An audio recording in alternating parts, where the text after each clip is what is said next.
2 سال پہلے ایک انجان لڑکے سے فون پر میری دوستی ہو گئی۔ ہماری بات میسج یا آڈیو کال پر ہوتی تھی۔ ہم دونوں نے کبھی ایک دوسرے کو نہیں دیکھا تھا۔ اس کا لہجہ اتنا اچھا تھا کہ مجھے اس سے محبت ہو گئی۔ میں نے اپنی محبت کا اظہار کیا تو اس نے ہاں کر دی۔ پھر ہم دونوں نے ایک دوسرے کو اپنی تصویریں شیئر کیں۔ ایک دوسرے کو دیکھنے کے بعد ہماری محبت کی شدت اور بھی بڑھ گئی۔ 6 مہینے گزر جانے کے بعد مجھے پتہ چلا کہ جو تصویر اس نے مجھے بھیجی تھی وہ اس کی نہیں بلکہ اس کے کزن کی تھی۔ مجھے بہت دکھ ہوا کہ جس چہرے کو میں دل میں بسا کر دن رات پیار بھری باتیں کرتی تھی وہ چہرہ اس کا نہیں بلکہ کسی اور کا ہے۔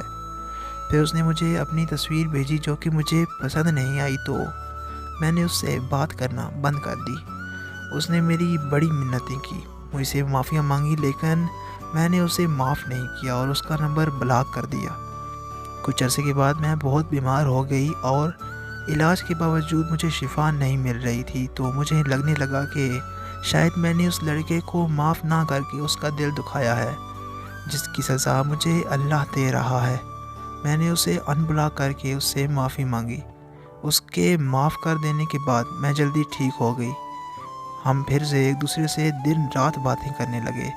اس بار محبت کی شدت پہلے سے کئی گنا بڑھ چکی تھی، لیکن قسمت کا کھیل دیکھو کہ میرے ساتھ پھر سے دھوکا ہو گیا۔ وہ شادی شدہ اور 2 بچوں کا باپ نکلا، اور اس نے یہ بات مجھ سے چھپائی ہوئی تھی۔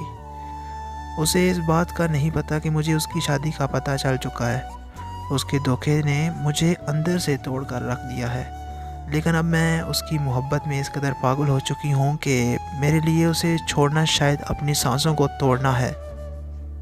اب میں میری نہیں بلکہ دل و جان سے اس کی ہو چکی ہوں۔ وہ چاہے تو مجھے دوسری بیوی بنا لے یا پھر اپنے ہاتھوں سے مجھے مار دے، کیونکہ اب اس کے بغیر زندگی کی ایک سانس بھی مجھے گوارا نہیں ہے۔